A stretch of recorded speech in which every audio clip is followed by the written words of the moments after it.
দেখেন, first of all আলহামদুলিল্লাহ আজকে সিরিজ উইন হয়েছি আমরা। আর উইকেট আমরা ভাবছিলাম পরে ডিউ পড়বে, বাট আজকে কোনো ডিউ ছিল না, ডিউ ফ্যাক্ট ছিল না। তো আমরা প্রথমে উইকেট অ্যাসেস করছি, তো অ্যাকর্ডিং দ্য উইকেট প্ল্যানে ব্যাটিং করা ট্রাই করছি। আজকে আপনি এবং পারভেজ দুজনেরই একটা রেকর্ড আছে যে আপনারা এক ক্যালেন্ডার ইয়ারে সবচেয়ে বেশি ছক্কা এখন আপনাদের ক্যালেন্ডার ইয়ারটা এখনো মানে বেশ বাকি আছে 4 মাস। তো আপনারা যে দুজনই মানে আপনারা দুজন ওপেনিং পার্টনার এবং দুজনেই খুব ভালো ছক্কা মারছেন আপনি, মানে ওয়ার্ল্ড ওয়াইডও র্যাঙ্ক করলে অনেক ইয়ে হবে। এটা নিয়ে কি আপনারা স্পেশালি কোনো কাজ করেন যে ছক্কা মারার ক্ষেত্রে, বা আপনাদের খুবই ইন্টেন্টটা এখন বেশি কিনা আগের চেয়ে যে ছক্কা মারতে হবে বা ইয়ে করতে হবে, কোনো স্পেশাল কিছু থাকে আপনার? এইরকম কোনো প্ল্যান ছিল না। ও আর আমি দেখেন নর্মালি ব্যাটিং করি, উইকেটে গেলে উইকেট যেরকম বিহেভ করে ওটার সাথে কীভাবে উইকেট পারমিট করে কীভাবে খেলা যায়, দুজনের কমিউনিকেশন ইয়েটা ভালো আর ইন্টেন্টটা ভালো থাকে। এই জিনিসটা আমার কাছে মনে হয় ভালো দুজনের। আর পারভেজের সঙ্গে এমনিতে আপনার মানে আন্ডারস্ট্যান্ডিং কেমন? আপনি যখন ব্যাটিং করেন নিশ্চয়ই আপনাদের অনেক দিনের পরিচয়, সেটাও অনেক মানে কাজে আসে ব্যাটিংয়ের ক্ষেত্রে এবং বয়সটাও কাছাকাছি। অবশ্যই দেখেন, আপনাকে যেটা বললাম আমাদের ভিতরে কমিউনিকেশন স্কিলটা ভালো। দুইজনে কথা বলে কী করলে ভালো হয় এবং কীভাবে প্ল্যান করলে কোন বলারকে আমরা টার্গেট করবো, তো এই জিনিসগুলো ভালো কথা হয় ওর সাথে আমার।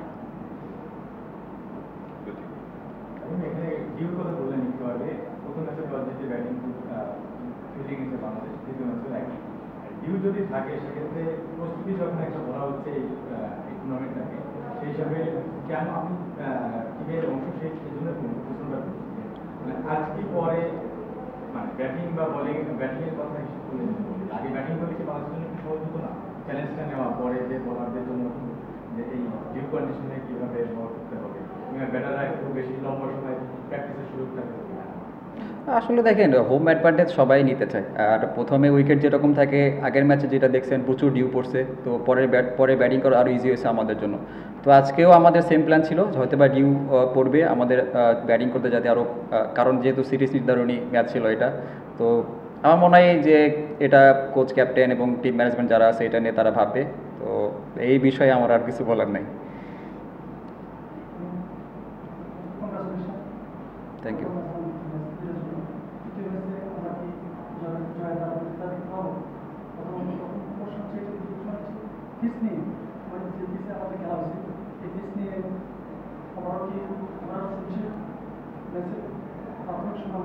সেখানে অনেক বেশি রান আশা করছিলাম, সেখানে রান অনেক কম ছিল এবং দ্বিতীয়ত আমরা আজকে টস জিতছি বাংলাদেশকে, সেখানে আমরা যে সিদ্ধান্ত নিতে আমরা কেন ব্যাটিং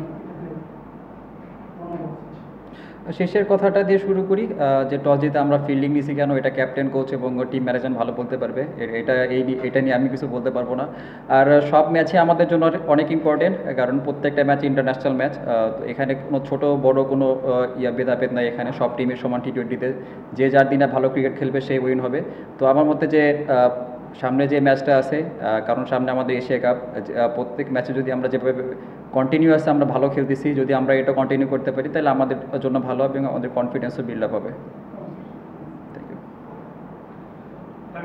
আপনি বছর 13টা টি20তে 23টা ছক্কা মেরেছেন, আপনার বাউন্ডারি রেটও খুব ভালো, কিন্তু পাকিস্তান সিরিজ থেকে এই সিরিজের আজকের ম্যাচের প্রথম দিকে অবধি আপনাকে একটু শেকি লেগেছে, আর একটু কি এই ইনিংসটা আপনাকে আবার সেই মোমেন্টামটা ফেরত দিল কিনা, বা রেগুলার প্রসেসেই ছিলেন জাস্ট একটু ব্যাট খাচ্ছিল? না, আমি কখনো এইভাবে চিন্তা করি না, যেটা পাস্ট হয়েছে পাস্ট, আমি সবসময় নতুনভাবে শুরু করার ট্রাই করি। আর আজকে আপনারাও দেখছেন উইকেটটা কেমন বিহেভ করতেছিল, বল টার্ন করতেছিল, বাউন্স হতেছিল। সো আমি অ্যাকর্ডিং দ্য উইকেটে খেলা ট্রাই করছি। তো আমার মতে এরকম কোনো কিছু না, আমার কাছে যেটা ভালো মনে হয়েছে, যে প্ল্যানে আমি উইকেটে গেছি সেই প্ল্যানে আমি সাকসেস হয়েছি।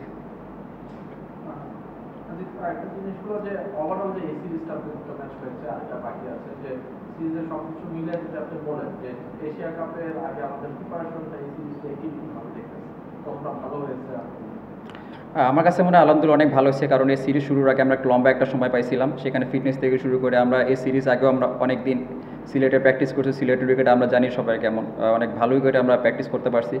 তো আমরা যেভাবে খেলতেছি, আমাদের মানে যে প্ল্যানে আমরা এগোচ্ছি, যে যাতে আমাদের সবার উইনিং কম্বিনেশনটা ঠিক থাকে এবং সবাই সবার পারফর্মটা করতে পারে। তো উইকেট যেমনই হোক না কেন, আমরা অ্যাকর্ডিং দ্য উইকেট খেলতেছি কিনা, কারণ ওইখানেও উইকেট যে কোনো কিছু হতে পারে, এটা নিয়ে আমরা বলতে পারবো না, এটার উপর আমাদের কোনো হাত নেই। তো আমাদের যেরকম সিচুয়েশন আসবে, সিচুয়েশনটা কীভাবে হ্যান্ডেল করবো, জাস্ট এই জিনিসটা সবাই ট্রাই করতেছে। মানে আপনি আপনাদের নিজেদের টিমের কথা বলেন আপনার এবং পারবেন, এটা কি পুরো ওভারঅল টিমের মধ্যে ওই ব্যাপারটা কাজ করে কিনা যে আরেকটু বেটার ইন্টেন্টে খেলা, আরেকটু অ্যাটাকিং ক্রিকেট খেলা হয় কিন্তু যদি আমরা যেটা অনেকদিন পর্যন্ত মিসিং ছিল, এটাকে আপনাদের মধ্যে এখন আরেকটু বেশি কিনা যে অ্যাটাকিং ক্রিকেট খেলা হয়? আসলে দেখেন আমরা তো অ্যাটাকিং ক্রিকেট খেলতেছি, আরও কি অ্যাটাকিং চাইতেছেন? আমি এটা মানে এটা কি আগে একটু বেড়েছে কিনা বা আপনাদের ওটা প্ল্যান ওয়াইজ করে টিম ওয়াইজ আপনারা খেলতে চান এখন? না, আমাদের পুরো টিমকে একদম কি বলবো এটা ফ্রিডম দেওয়া হয়েছে, যে যার মতো খেলতে পারবে এবং যার যে রোল আছে সেই রোলটা কীভাবে মাঠে এক্সিকিউট করতে পারে এই জিনিসটা সবাই ক্লিয়ার করা আছে টিম ম্যানেজমেন্ট থেকে। আমি ওদের সাথে অলরেডি কাজ করেছেন, যারা টপারে আছেন ভালো কাজ করা হয়েছে, থাকবেন কয়েকদিন আছেন, মানে ইম্প্যাক্ট যদিও এখন কিন্তু বোঝা যায় না, তারপরে তো যেহেতু অনেক অনেক ইন্টেন্ট কাজ করেছেন, আমার কি মনে হয় যে একটু কাজে লাগছে বা আপনার যে পাওয়ার হিটিংয়ে আমরা চিন্তা করছি দুটোটিতে লং রান কাজে লাগবে? আসলে দেখেন, আমি যে কাইন্ড অফ ব্যাটসম্যান, আমার জন্য এরকম হার্ড হিটিং করাটা আমার জন্য একটু টাফ। তো আমি চেষ্টা করছি, ওদের সাথে কথা হয়েছে আমার কীভাবে আরও এখান থেকে আরেকটু বেটার হিটিং করতে পারি, এটা নিয়ে জাস্ট কাজ হচ্ছে। বাট ওর সাথে ও মানে বেশি আমার নড়াচড়া করছে না আমাকে, জাস্ট এখান থেকে কীভাবে বেটার শেপ নিয়ে কীভাবে বেটার ব্যালেন্স নিয়ে আমি আরও ভালো করতে পারি, জাস্ট এই জিনিসটা নিয়ে কাজ করছি ওর সাথে। ফিল করেন কিনা যে একটা ইম্প্যাক্ট করবে, মানে অনেকেই তো কাজ করছে, আপনি ব্যাটার মানে আপনার পক্ষে জানতে আছে ব্যাটস থেকে যে ওনারাও কাজ করছে, আসলে কাজ করছে ইম্প্যাক্টটি করার মতো। না, অবশ্যই সব কোচের থেকে ভালো কিছু শেখার আছে, যার যেটা নেওয়ার আছে তার থেকে উডের কাছ থেকে সবাই কিন্তু সেটাই নিচ্ছে। তো অবশ্যই ভালো ইম্প্যাক্ট আছে আমাদের ভিতরে উডের সাথে কাজ করে। বাংলাদেশ বেশি ভালো না নেদারল্যান্ডস বেশি খারাপ? আপনার কাছে কি মনে হয়? আমার কাছে কি মনে হচ্ছে সেটা বিষয় না, আমি জিজ্ঞেস করছি। না, আপনার কাছে কি মনে হয় এটা একটু আপনি বলেন। আপনি মানে খেলছে সেটা আসলে দেখেন, এখানে ভালো খারাপ বলতে কিছু নেই। ক্রিকেট এমন খেলা, টি-20 খেলাটা, এখানে ছোট বড় কোনো টিম নেই। আমি এর আগে বলছি যে যার দিনে যে ভালো ক্রিকেট খেলবে সে উইন হবে। তো এখানে আমি কখনো এভাবে দেখি না জিনিসটা।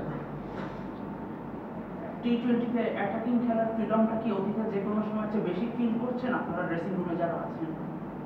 আসলে অতীতে তো আমি ছিলাম না ড্রেসিং রুমে, এই বিষয়ে যতদিন ধরে আছেন। না, অবশ্যই এখানে আমি আপনাকে যেটা বললাম, টিমের ভিতরে সবার রোলটা দেওয়া আছে এবং সেভাবে ফ্রিডমও দেওয়া আছে।